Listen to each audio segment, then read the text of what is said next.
So guys, today I'm gonna show you how to make a lamb chop from lamb rack. You can see guys, I have a whole lamb rack. So we need to cut from his fatty part first. You can see how I am cutting. So same like this guys, you need to cut like this to lamb fatty part, so very smoothly, and make sure you will save off your hand as well, as because the knife is very sharp.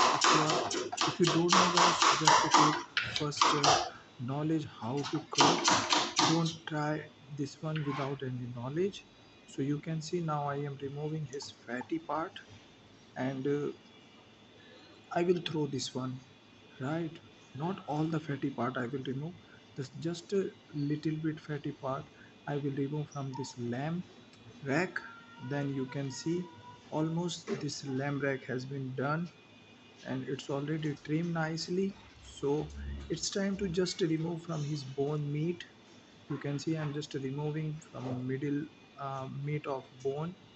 So after that we will cut this one guys. So it's almost done, one more is remaining.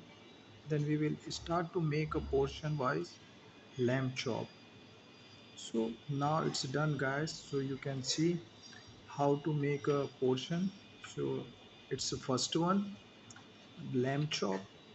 Second one, I'm keeping here this both, so you can see. So same like this, you also need to cut. If you don't have a knowledge, so don't try this one without any knowledge guys. Just to take first knowledge, then that time you can try it. So bye.